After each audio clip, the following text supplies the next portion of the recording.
காந்தலூர் 9வது ward machine வயல் கட்டியநாடு ரோட்டுக்காக நாங்கள் இங்கே வந்திருக்கிறோம். அவங்க ஒரு வீட்டுக்காக மட்டும் எஸ்டி பண்ணுன்னு சொல்லி ஜெனரல் வீட்டுக்கு கொண்டு ரோடு போட்டிருக்காங்க. அது எங்களுக்கு அந்த போடக்கூடாது. எங்களுக்கு வேற எஸ்சிக்குள்ள ரோடு வந்து ரோட் ஆகுது. எங்களுக்கு ரோடு வந்து ரொம்ப மோசமாக இருக்குது. அதோட அங்கே அங்கன்வாடி இருக்குது, ட்ரைபிள் ஸ்கூல் இருக்குது. முடியாதவங்க, ஹார்ட் பேஷண்ட்டு, கை கால் வராதவங்க நிறைய பேர் இருக்கிறாங்க. எங்களுக்கு வந்துட்டு இந்த ரோடு வந்து கண்டிப்பாக அவங்க செஞ்சு கொடுக்கணும். அதோட இந்த சாமி திறங்கவங்களுக்கு அவங்க தான் எங்களுக்கு இது வந்துட்டு இப்படி ரோடு வந்திருக்குன்னு சொல்லி அவங்க சொன்னதே அவங்க தான் எங்களுக்கு இது அங்கே இந்த ரோடு வந்த காரியம் எங்களுக்கு மொத்தமே தெரியாது. கட்டிய நாடுகாரங்களுக்கு யாருக்குமே தெரியவும் செய்யாது. அதனால எங்களுக்கு வந்துட்டு கண்டிப்பாக அந்த ரோடு வந்துட்டு கண்டிப்பாக வேணும். அதோட ஒரு 2 வாரம் இருக்கும். ஒருத்தர் இறந்து போனாங்க. ஆம்புலன்ஸ் கூட மேலே வரல. தூக்கி செமந்துட்டு தான் 1 கிலோமீட்டர் பக்கம் தூக்கி செமந்துட்டு தான் கொண்டு வந்தாங்க. இதோட அவங்க மேல இப்படி கேஸ் கொடுத்துருக்காங்க. கள்ள கேஸ் அடிப்படை கேஸ்ன்னு சொல்லி கள்ள கேஸ் கொடுத்துருக்காங்க. இந்த ரோட்டுக்காக தனிப்பட்ட காரியத்துக்கு அவங்க போறாங்கல்ல, எங்களுக்கு மொத்தமா ஊருக்காக தான் அந்த காரியத்துக்காக தான் போடுறாங்க. நாங்க எல்லாரும் ஒன்னா தான் நின்று போனோம், ஒன்னா தான் நின்று போராடுறோம். இப்போ ஒன்னா தான் வந்திருக்கிறோம். இந்த கேஸ் வந்து கள்ள கேஸ் கொடுத்துருக்காங்க. அந்த வந்துட்டு எங்களுக்கு ஒரு தீர்மானம் கிடைக்கணும். ரோட்டுக்குள்ள காரியம் எங்களுக்கு கண்டிப்பா வேணும்.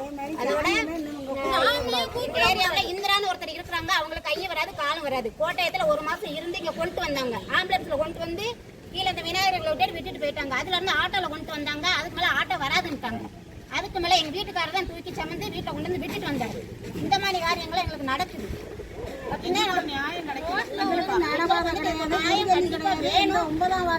எந்த விதமான காரியம் அவங்க செய்யவும் இல்ல மெம்பர். அதனால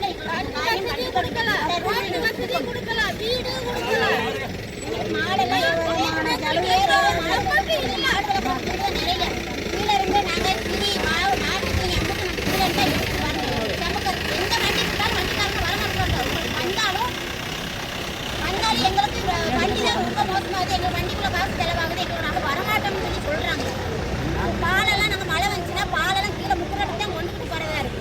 அந்த ஈஸ்வரங்கிறவங்க மட்டும்தான் பால் வண்டி கொண்டு வராங்க. அதுவும் ஒவ்வொரு நாளைக்கு வர மாட்டேங்குது. வண்டி ரிப்பேர் ஆகுது சொல்லி அடிக்கடி வண்டி ரிப்பேர் ஆகுதுன்னு அன்னைக்கு பால் வண்டி மறைஞ்சிருச்சு.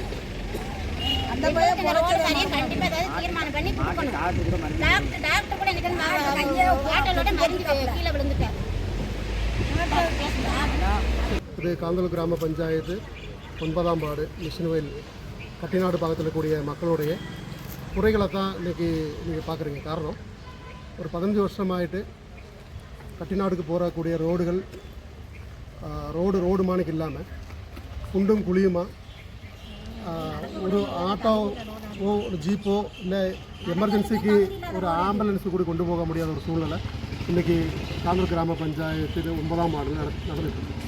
இன்றைக்குள்ள பிரச்சனை என்னென்னா, அதுவும் நீங்கள் பார்க்குறது என்னென்னா, மறையூரில் இருக்கக்கூடிய போலீஸ் ஸ்டேஷனுக்கு முன்னாடி நின்று தான் அந்த மக்களாக நின்று பிஜேபியுடைய தலைவர்களும் மக்களும் ஒரு ஃபைட்டு ஒரு பேட்டி நம்ம கொடுக்குறோம். காரணம், 60ஓളം குடும்பங்கள் இருக்கிறவங்களுக்கு ரோடு சாலை வசதி செஞ்சு கொடுக்காம ஒரு ஜெனரல் விபாகத்தில் இருக்கக்கூடிய ஒரு వ్యక్తిக்கு சிபிஎம்னுடைய கூடாளத்தினுடைய அடிப்படையில் எஸ்டி ஃபண்டை துர்விநியோகம் செஞ்சு அவங்களுக்கு ரோடு போட்டுக்கிற சூழ்நிலையை அங்குள்ள மக்களும் அவங்களுடைய மக்களாக வசிக்கக்கூடிய சாமி போய் எதிர்த்து கேட்டதனோட அடிப்படையில் ஒரு தவறான ரீதியில் முன்னுதாரணத்துக்கு வேண்டி மெம்பரு வந்து ஸ்டேஷனில் கம்ப்ளைண்ட் கொடுத்து இவங்களை உள்ள தூக்கி வைக்கிறதுக்கு வேண்டி பல முயற்சிகள் நடந்துருக்குது. அப்படி ஒரு சம்பவம் நடக்கலை அப்படின்னு சொல்லி இந்த மக்கள் எல்லாம் மறையூர் சிஏக்கு வந்து நேரிட்டு வந்து இவங்களுடைய வாக்குமூலத்தை கொடுத்து இப்படி ஒரு பிரச்சனை இல்லை, இது கள்ள கேஸ் அப்படின்னு சொன்னதுனால மட்டும்தான் இன்றைக்கி எல்லோரும் இந்த ஸ்டேஷன் முன்னாடி பேட்டி கொடுத்துருக்கோம். அப்போது மக்களுடைய இடபடலும் எங்களுடைய இடபடலும் பாகமாக மறையூருடைய சிஏ இந்த கேஸ் நாங்கள் ஒரு காலம் கேஸ் பண்ண மாட்டோம், கேஸ் எடுக்க மாட்டோம். இப்படி ஒரு சம்பவம் கள்ள கேஸ் கொடுத்ததை வந்து எங்களுக்கு தெரிஞ்சிருச்சு, போதைப்பட்டிருக்கு அப்படிங்கிறதுனால சாமியான பேரில் யாதொரு நடவடிக்கை எடுக்க மாட்டோம் அப்படின்னு சொல்லி நமக்கு உறுதி கொடுத்துருக்காங்க. இதனுடைய முதல் வெற்றி என்ன சொல்லியாச்சுன்னா, இந்த 60 குடும்பங்களுக்கும் உடனடியாக ரோடு போட்டு கொடுக்குறோம்னு சொல்லி மெம்பர் பாகத்தில் சொன்னதாக சிஏ சொல்லியிருக்காரு. அதே மிகப்பெரிய வெற்றி. அதனால் அரசியல் பாகுபாடின்றி மக்களுக்கு கிடைக்கக்கூடிய விகசனத்தை மக்கள் எந்த பார்ட்டியாக இருந்தாலும் கொடுக்கறதுக்கு தயாராகணும். அதனால் நம்ம ஒரு கள்ளக்கேஸ் கொடுத்து மக்களை பயப்படுத்தி விரட்டி ஸ்டேஷனுக்கு கலைய வச்சு நம்ம அவங்கள பின்தள்ளிடுவோம், அவங்கள பயப்படுத்துகிறோம்னு நினச்சி நீங்கள் நடத்துனீங்கன்னா ஒரு காலமும் இந்த மக்களும் இதுக்கு வந்து துணை போக மாட்டாங்க. சக்தமான ரீதியில் போராட்டத்துக்கும் துணிச்சலுக்கு மிக்க நம்ம மக்கள். அதனால் சக்தமான ரீதியில் எல்லா ரீதியிலும் போராட்டத்துக்கு இவங்க தயாராக மட்டும் இந்த இடத்துல கேட்டுக்கொள்கிறேன். அதே போல் இந்த போராட்டத்திற்கும் இந்த சாமிக்கு ஆதரவாக வந்திருக்கக்கூடிய கட்டிநாடு பகுதியில் இருக்கக்கூடிய அனைத்து அம்மமார்களுக்கும் சகோதரர்களுக்கும் அருமை சகோதரிகளுக்கும் எங்களை மனமார்ந்த நன்றியும் வாழ்த்துக்களையும் தெரிவித்துக் கொள்கிறேன். எப்பவுமே உங்கள் கூட பாரதிய ஜனதா கட்சி கூட நிற்கும் மட்டும் இந்த இடத்துல கேட்டுக்கொள்கிறேன். அதாவது கட்டிநாடுல 9ஆம் வார்டில் அந்த ரோடு விகசனம் நடக்கிறது வந்து எனக்கு உண்மையிலே தெரியாது. இந்த மெம்பரோட அம்மா கடைக்கு தான் எப்போமாவது ஒரு தடவை டீ குடிக்க போவேன் நான். ஆனால் அன்னைக்கு பார்த்து காலையில் நான் டீ குடிக்க போகும்போது தான் அந்த ரோடில் மெட்டில் இருக்கிறது எனக்கு தெரிஞ்சிருச்சு. அது ஒரு சொந்தமான ஒரு ஆள் வீட்டுக்கு போகக்கூடிய ரோடு, அதனால நான் அதை கேர் பண்ணவும் கிடையாது. ரெண்டாவது, நான் 9 மணிக்கு கரும்பு செட்டில் எடுக்கிறதுக்காக என்னோடய வாகனத்தில் போகும்போது ஸ்கூல் பஸ் வந்து தடசம் பண்ணி கிடக்கும்போது தான் யார் இந்த மெட்டில் கொட்டினாங்கன்னா அது பஞ்சாயத்தில் போய் கேள்வி, இது பஞ்சாயத்து ரோடுன்னு சொல்லி எனக்கு அப்போ தான் தெரியும். அந்த செகண்டை நான் பஞ்சாயத்து பிரசிடெண்ட்டை கூப்பிட்டு அங்கே வர சொல்லி அந்த ரோடை அன்வேஷணம் நடத்துறதுக்காண்டி ஏற்பாடு பண்ணேன். பஞ்சாயத்து பிரசிடெண்ட்டும் பார்த்துட்டு அந்த தனி ஆளுக்கு அந்த ரோடு போடுறதுக்கு சம்மதம் கொடுத்துட்டு போனார். அப்படி இல்லைன்னா நீ உங்கள் ஆளுகளை கூட்டிகிட்டு வந்து ஒரு கையெழுத்து வாங்கி கொடுத்து இது தடைஞ்சிக்கோ அப்படின்னு சொன்னாரு. நான் அதனால் எங்கள் ஊர் மக்கள்கிட்ட போய் சொன்ன மாதிரி நம்ம ரோடு இவ்வளோ மோசமாக கிடக்கு, ஒரு ஆஸ்பத்திரி கேஸு கூட கொண்டு போக முடியாது, ஒரு எமர்ஜென்சியாக ஒரு பாலாட்டாக்காரங்க கூட நைட்டு கூட வர முடியாது. ஏன்னா அனிமல்ஸ் எல்லாம் நிறைய நம்ம ரோட்டில் வந்துட்டு இருக்குது, வேகமாக கூட அந்த வண்டியை ஓட்டிகிட்டு போக முடியாது சூழ்நிலையில் பாலாட்டக்காரங்களாக இருக்காங்க. அதனால் நம்ம போய் இந்த ரோட்டுக்காக வேண்டி கேட்போம்னு சொல்லி நாங்கள் ஜனங்களாக போய் தான் இந்த மெம்பர்கிட்ட எங்களுக்குள்ள ரோடை நீங்கள் அனுமதிச்சு கொடுத்துட்டு இந்த எஸ்டி ஃபண்டை உபயோகித்து தனியாக ஒரு ஆளுக்கு மட்டும் நீங்கள் போட்டு கொடுக்காதீங்க, உங்கள் குடிக்கல கூட எஸ்டியில் உள்ள ஆளுகளுக்கு இந்த ஃபண்டை உபயோகப்படுத்துன்னு சொன்னதுனால என் மேலே தனிப்பட்ட முறையில் வைராக்கியத்தின் பேரில் ஒரு பொய் கேஸு கொடுத்து என்னை மன உளைச்சலுக்கு ஆளாக்கியிருக்கிறாங்க.